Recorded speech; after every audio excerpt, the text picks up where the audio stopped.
let's do an unboxing.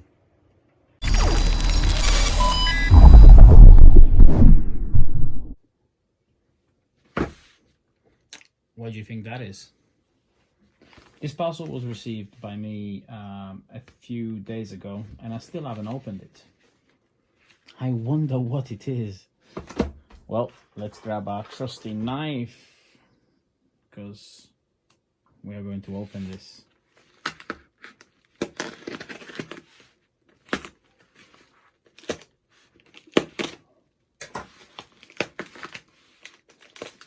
And I think that this ODROID logo sort of gives it away.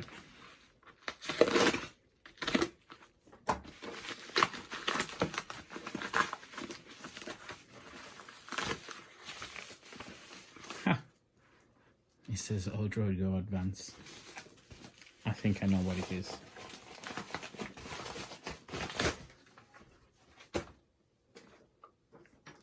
Right, so this is exactly what I knew it was. I was expecting this and I've been tracking it. But because there was there's been some sort of a weather problem, weather warning around where I live, the courier couldn't deliver it to me, so I had to go and pick it up. And it's been a few days ago actually. So this is the reason why when I had originally received this, I couldn't actually do the video because we had to sort out some stuff and other problems, but everything is fine. Right, this is the ODROID Go Advance, and this was sent to me by the people at the ODROID ODROID.co.uk. As you can tell from the packaging, you may want to go on this website and you'll find all the information there. Now, let's go and have a look what's inside the box. So opening the box will reveal, and I've been told this by one of the guys that works there, to make sure that I point this out and to be extremely careful with it. It does say, in fact, here, and I noticed that there's a label, and it says this unit has been inspected before shipping. Before attempting to assemble, please inspect all parts with emphasis on the screen for damage. It says the DFT screen is delicate and should be handled with extreme care. Any issues must be reported to support@odroid.co.uk immediately upon delivery and inspection. Now, this is because apparently there has been many people that were basically mistreating the parts and basically breaking the screen out of their own mistreatment, miscare. But anyway, let's hope that we don't do that. Now, I know that this is going to be an unboxing and a sort of a build, so I'm going to just get this mat so that I don't lose any parts. But let's carry on and see what's inside the box. We've got some bubble wrap, which reveals our board. So it's got some compartments. Okay, we've got this compartment here, and then we've got USB Type-C cable, the joystick and ear speaker, well, speaker, not ear speaker, it looks like an ear speaker. And then we've got another bag which has the casing. Oh, look how nice, they even give you a screwdriver. And that is it. That's all there was. Well, the box, I like to keep boxes for my consoles, so I suppose that I'm going to keep this box because it says ODROID Go Advance on it. It's the only thing I've got. Generally on the other consoles I have the retail box, the retail packaging, but this was specifically sent because of the kit based that they give. Now, this is the ODROID Go Advance, which, going back onto our previous video, it's what I originally realized that this was a clone of. So let's see how then, once it's built, how they compare. Let's just move these aside and let's have a look. Now it says to check the screen, so let me just adjust the camera and let's go further down there so we can all see. All right, okay, so inside this bubble wrap we have the main board. Let's move that to the side. And this main board does look to be more advanced, hence the name, or ODROID Go Advance, more advanced than the RK2020. And the reason why I say that is because I can already see there a chipset, and it is a ESP W-Room S2. So yeah, it's one of them.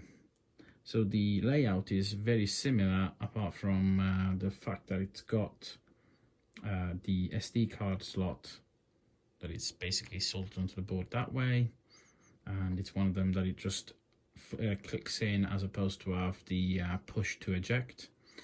At the top we have our USB Type A, a USB Type C.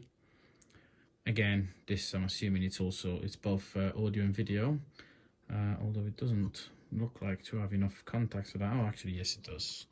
It does to be a video, audio and video.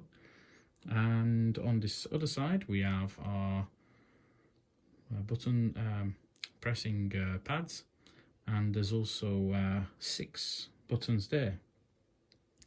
Now the other thing you can see is that it says here Art Kernel, Go Advance, and the revision, which is 1.1, then 2020-00327, and I'm assuming it's the 2020 edition, which is the one that, apart from being black in colour, also has the Wi-Fi chipset. As I pointed out, the RK2020 had the white boards, which were very similar to these, but not the same. And okay, so let's put this to the side. Let's have a look at what else is in here. So we've got our battery, which seems to be quite a nice beefy battery actually, because it feels quite heavy. And with our double-sided sticky pad. And this is a 3.7 volts, 3000 milliamp hour lithium polymer battery. And we know it's a lithium polymer because of the packaging that it's in. So these are lithium polymer and 3000 milliamp hours. Let's hope that it's actually properly 3000 milliamp hours and not one of those fake ones, but then again, I can't see these being the fake ones. And then we have our display, which I'm already scared to take out, considering many people have broken it.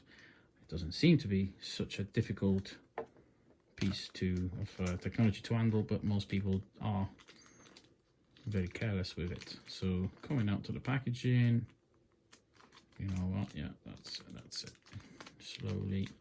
Slowly comes out, and there we have it, and there you go. And we've got the installation guide, assembly guide. Be careful not to break the LCD. Well, I give them that. And there's the installation guide. So I was told to check the installation guide, so I will now go and load the installation guide on my computer, and let's have a look at it. So yes, I looked at the links provided, and this QR code takes you to the installation guide and the assembly guide. The assembly guide is actually a video that you can watch on YouTube, which gives you an idea of how to assemble the unit. The installation guide, however, is just all the links to prepare the image, the SD card, and to get it basically up and running. As you can imagine, this is going to be an assembly which only gives you the board, so there's not going to be anything else to it, and you will need to provide your own SD card and load it with the correct firmware and games. Obviously, the website gives you the installation to install Ubuntu, with a minimal installation of Ubuntu with emulation station, but you can do all sorts of installations. So this is going through to the Art Kernel website, which will give you the instructions. So if you do want to have a look at that, then here's the link for that video, and on the back we've got the link to the instructions on how to download the appropriate firmwares.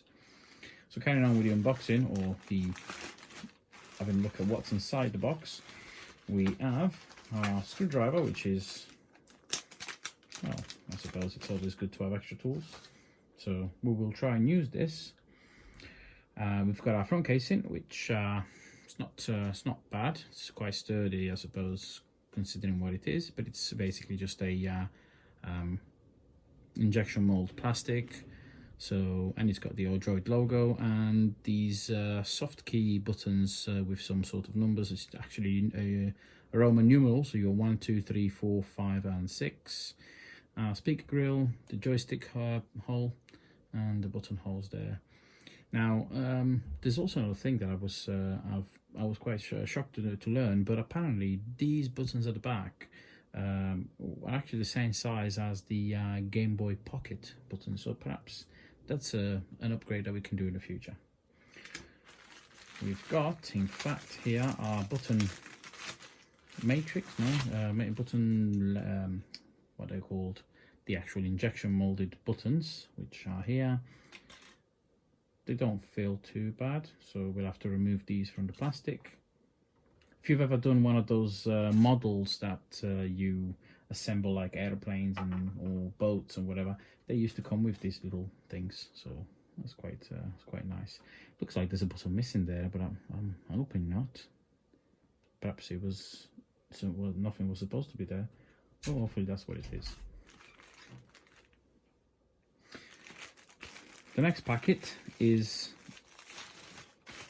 the, let's see, so we've got a little bag of screws, another bag of screws, and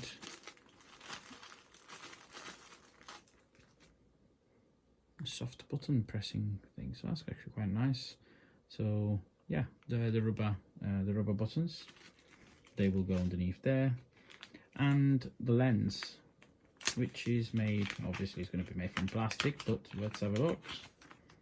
Yeah, it's definitely plastic, but it's quite thick plastic, so actually that's quite nice. It's a nice, it looks like it's hard wearing plastic, and it comes already with a screen protector at the top, or anyway, there's something that you can peel off. So we'll try and leave that on there to protect it and save it. So that will just remove from the back, and let's see. So yeah, that comes off from the back, and we'll just stick on that. This is going to be the last component. I don't have any compressed air, unfortunately, to make sure that there's not going to be any dust inside, so perhaps there will be dust in this build, but it doesn't matter. So remove all the bags, let's put them to the side, and it looks like that the last component is in fact the back shell, which again, it's not bad. And something that I do like, okay, I don't like the design of it as such, but I do like the fact that it's there and it's this ventilation holes. And they are really good because knowing how the Arcade 2020 was, that did get quite warm, and there is no ventilation holes. So this one at least does have it. So we'll look at that. So the actual assembled product will look something like this. Not sure I can clip it in there much, but yeah, that will look something like this. In comparison to, let's go for the plastic one, it's extremely close. In fact, it's really close. It's very similar. So it does look like it's the same, apart from the buttons missing from the bottom, but it does look the same. So let's go with the build. Let's start with, I don't know what we're going to start with. Are we going to start with the screen? We're going to place the screen inside, which, yeah, it looks like that if I put the screen on now, I'm going to have to put that on as well, because otherwise I'm going to get fingerprints in there. So yeah, so we'll have to have a look into that.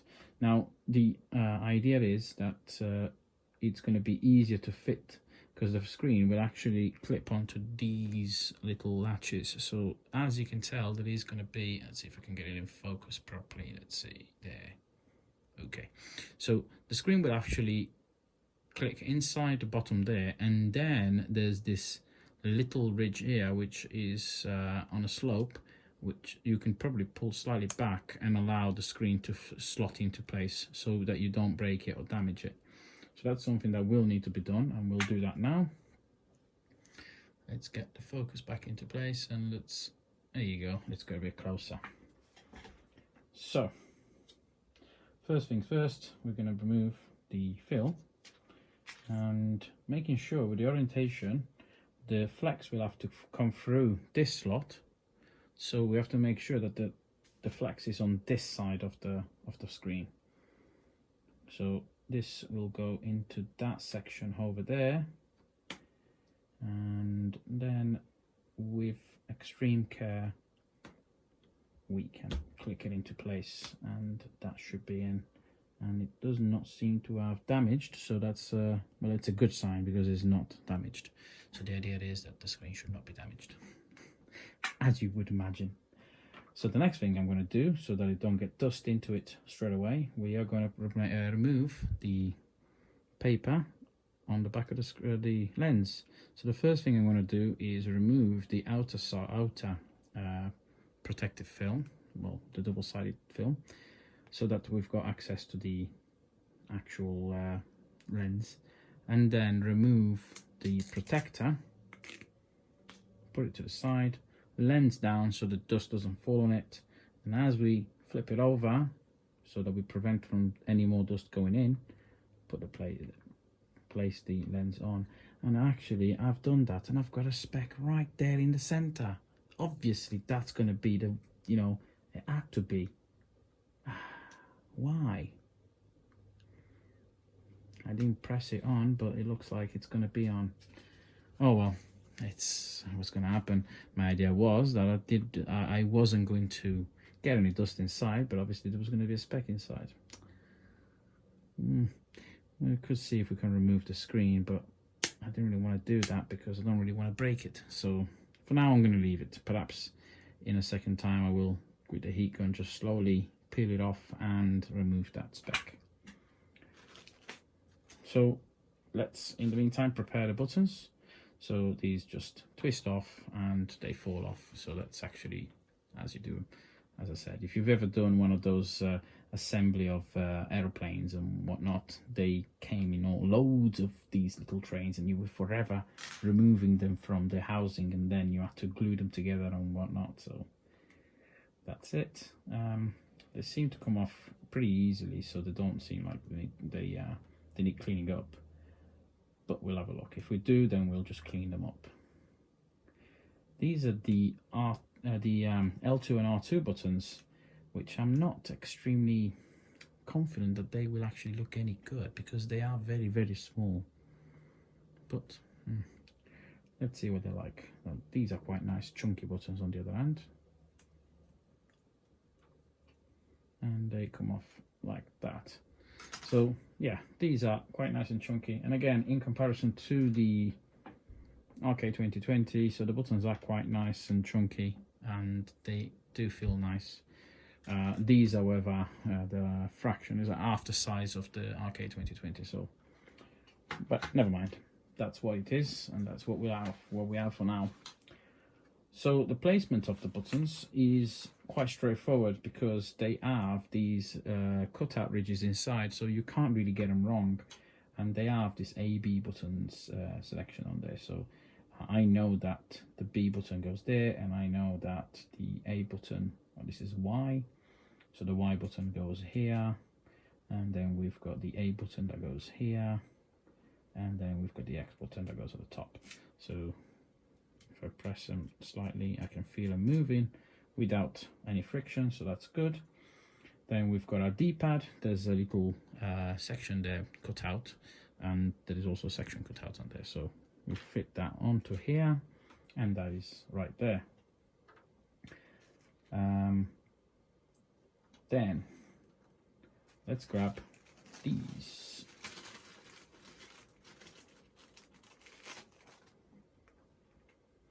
So this is for the D-pad, and again there's these little guide holes, so it looks like it's symmetrical, so it doesn't really matter whether it's up or down.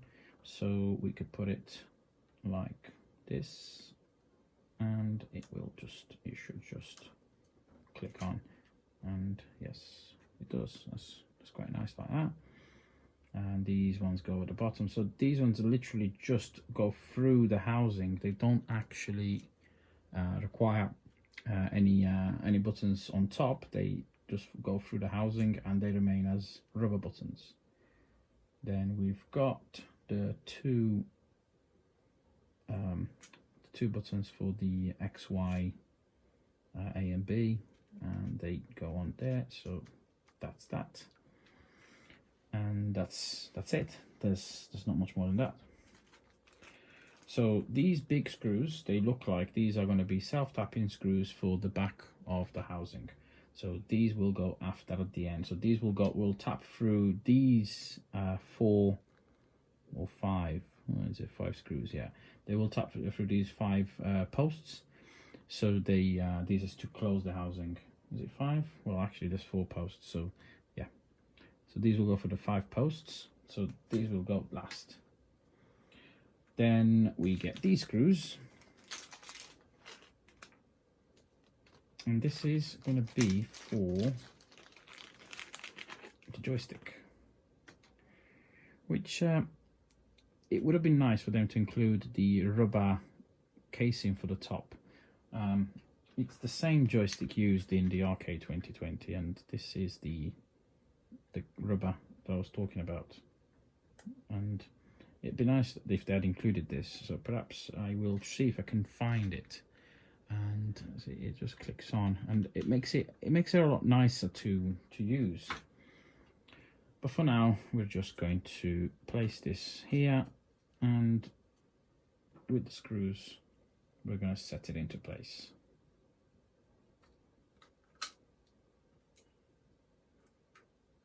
It's nice that the screwdriver is slightly magnetic. So because it's the first time that you screw these in, you're actually tapping the hole. And these screws do look, yeah, they're all the same. So because you're the first time you're tapping the hole, there's going to be a bit of pressure to make sure that it goes in. But don't go too far, because as you know, when you tap new holes, if you go too far, you will actually go and over tap, and then it will just shred the entire post, and then that's a problem.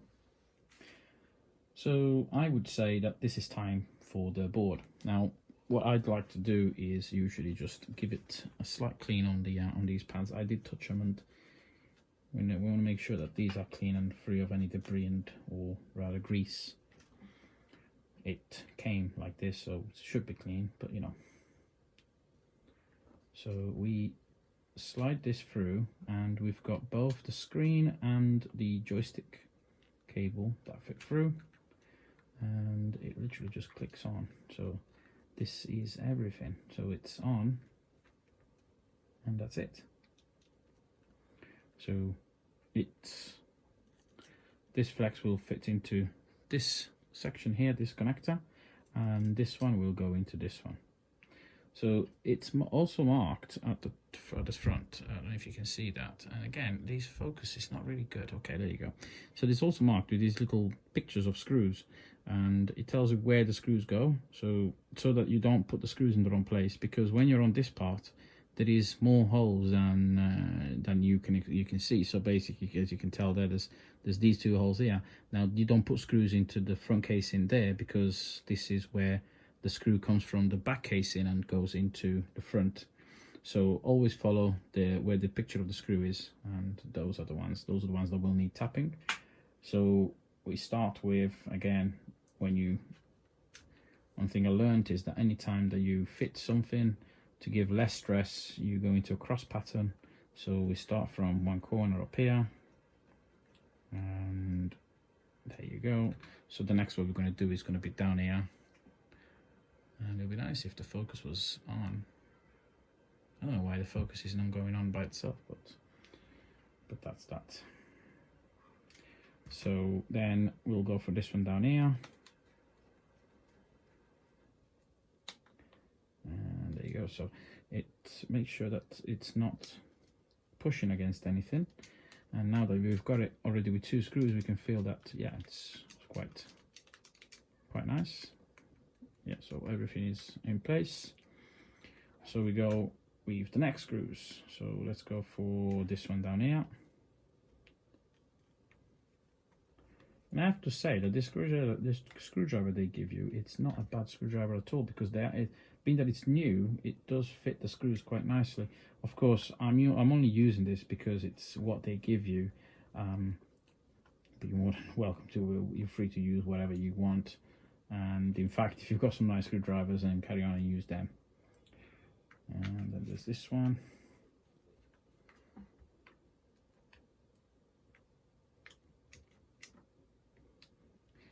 And I realized what I've done.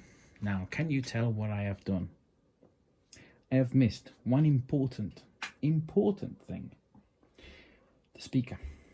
So now I'm going to have to remove the screws and do it all over again. Jump cut. Well, in that jump cut, I also managed to remove the speck of dust that was inside. It turns out that until you actually firmly press on the double-sided tape, it's quite simple to remove the lens. So that was good. And yeah, make sure that you place that speaker, otherwise you'll end up having to remove it all, remove the board. But it's not a problem. It's not a big deal. Yeah, so the next thing to do is to fit the screen and make sure that the screen is actually in its appropriate side. So this flex will go through here and will fit right in there. So it's pretty straightforward. You put it in, and then there's this clip which you just push down on either side. So once you put the flex in, you should be just about to be able to see. Oh, sorry, I was further up. So you push this down, and you should just be about to see that little line poking from the top. So that means that the flex is, or the ribbon rather, it's all the way in, and that's it. This one, however, you lift this little latch. There's a little latch which you can actually lift. So this lifts up like that, and then you can place the flex in. Now I'm gonna do that. So actually that's pretty easy as well. I thought I would have had to do it out off the camera. It does help if you use some tweezers, and I do have some tweezers. Of course, when you're using tweezers, make sure not to damage the ribbon. But the idea is that you grab the flex like so, and you fit it in. So it just goes in like that. And then you can just push this lever back down. That's it. So that solves that. That's pushed in, that's in, and that's it. Once you've had that done, then it looks like it's going to be the time to put the buttons at the top. And we are going to put the right one on the left side because we're upside down. The left one on the right side because we're upside down. That's my dog. And then we've got the trigger buttons at the top, which look like they are going to go. Are they going to go like this? Like this? Don't tell me that the trigger buttons should have gone before the casing had gone down. Oh wow! I should have read that guide. So it turns out that these trigger buttons, they actually have to go in before you put the board down. So are we ready for another jump cut? How about that? That was just magic. It just appeared. So yeah, that's unfortunately I had to do a jump cut because I didn't realize that the little plastic that holds the these little buttons in place, it's actually the little ridge that fits underneath there. It's actually held down by the board itself.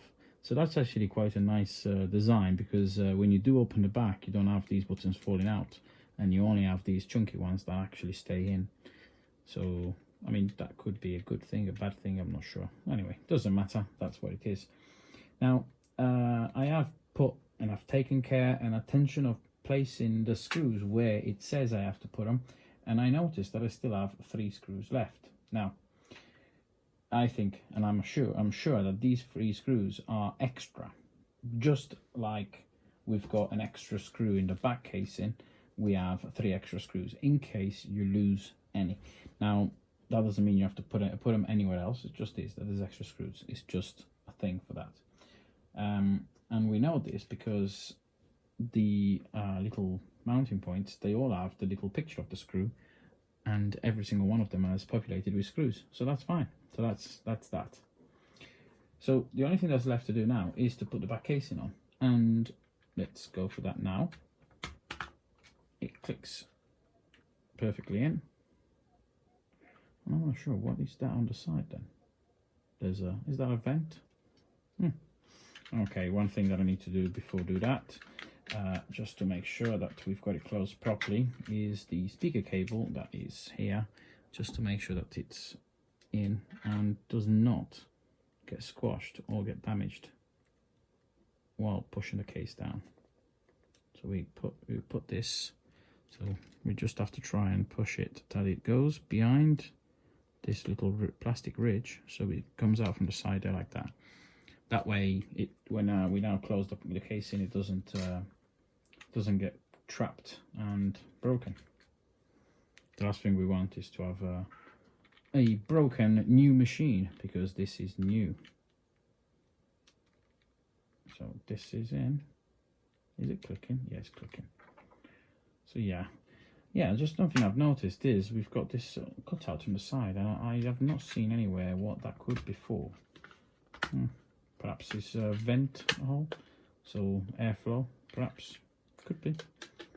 There's also a pin out at the front, at the top. I wonder what that's for. Let's go for the last few screws, and now that it's sealed, should be able to then power it on. Haha, that's the thing. Did you just notice what I did? How are we going to power it on without a battery? So we need to put a battery in first. Let's just go for that.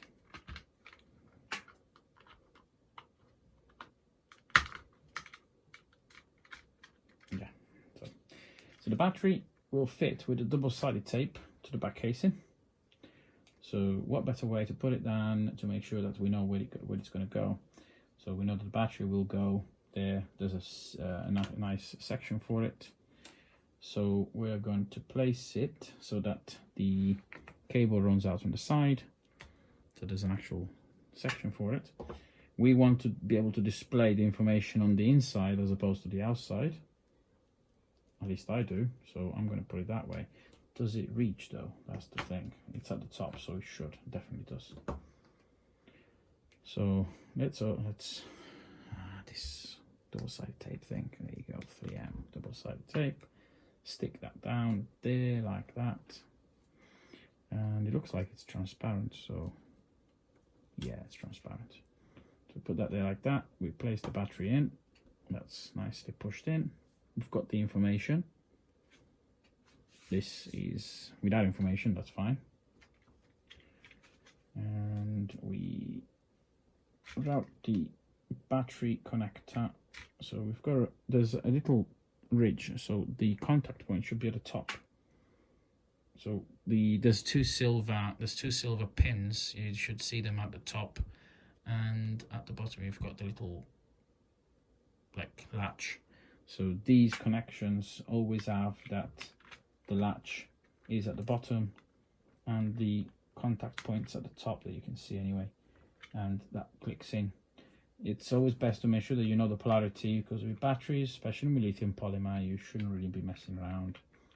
They can and they will overheat and explode if mistreated, and people that know me know that's true, because that has happened to me. Before putting the screws, make sure that all the buttons do work, and they seem to. We've got all the buttons nicely set up. This twist, it doesn't have much trouble. And that's that. So, screws. 1, 2, 3, and 4. And like last time, let's put them in as in a pattern of a cross, so there's not too much stress on one side or the other of the case. And the last one. So that's that. So that's basically the ODROID Go Advance, the latest version with the Wi-Fi, and that's assembled. I'm not sure if there's battery, the battery's charged, but I'm going to try one thing. I have not set up an SD card for this, but I'm going to try one thing. I know that the SD card from the Arcade 2020 should, in theory, work. So I'm going to grab the SD card from the Arcade 2020, which is the 32 gig version, and let's try it just in case it doesn't work and it does something to it. I'm not sure. Let's try and put that in. Now I noticed that it's a bit a tight squeeze, but there you go, it goes in. That's that. So it literally just sticks out slightly. Now I did see that there's people that have you can 3D print a little casing that fits on top of there and closes it up just so they don't lose it. Now let's see if it's got a bit of charge. And it does. And straight away it boots. And to be honest, it seems quicker at that as well. So it's exactly like I thought it would be. So it's the same version at on the Arcade 2020. And yeah, that's done. And there we've got it. So the battery's fully charged as well, which is pretty nice.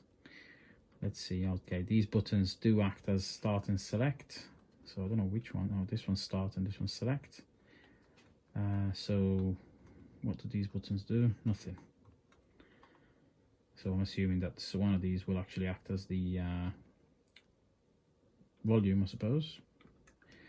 But let's go for, I don't know, let's see what N64 emulation is like. Let's go for Mario Kart. Yeah, Mario Kart.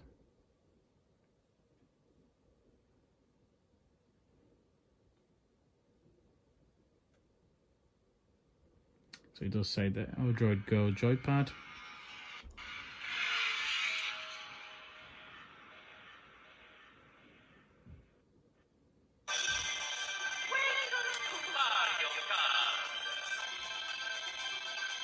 I don't know which one of these does the volume. I think neither of them do.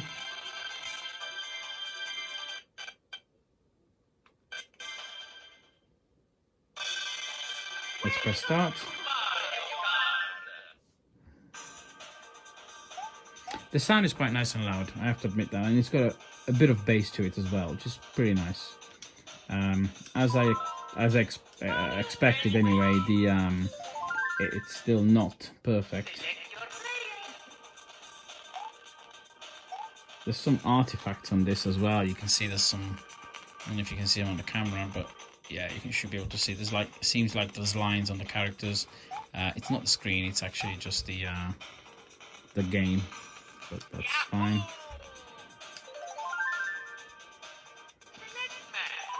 Let's go for the mushroom cup, easiest one. Yeah, the volume is not good at all. I'm not sure if the combination will work with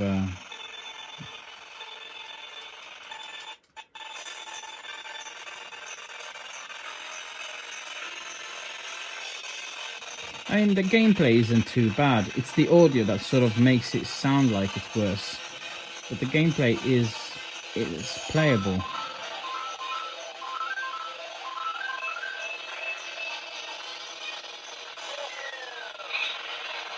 So it's still playable and it does work pretty well. Very responsive. It's the audio that makes it sound like it's not. So I suppose if you just turn the volume down, it'll fix it up, because the rendering is it's pretty good. Those cubes don't really look very good, but yeah.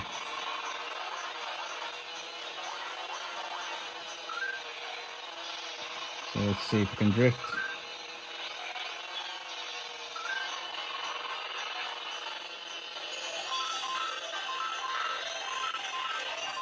It's okay. So I'm assuming that, yeah, pressing these two again, so you press them both to come out. Now, I know that there's a reset button on this as well, so I just want to try and see what is it there. So if we click that reset button at the back, will this actually work? No. So it looks like it's going to be disabled in the firmware. Now this software was actually built for the the RK2020, and I've just put the SD card in the ODROID Go Advance. So we'll have to do an install of the ODROID Go Advance and see how that performs. But this is what we have. I hope you enjoyed this video, and if you did, please don't forget to like and subscribe. If you've got any idea, anything to tell me, any new ideas or anything, just please write it in the comment below. And that's it. So there's not much to say. ODROID Go Advance. This has been the Tech Reviewer, and I'm signing out.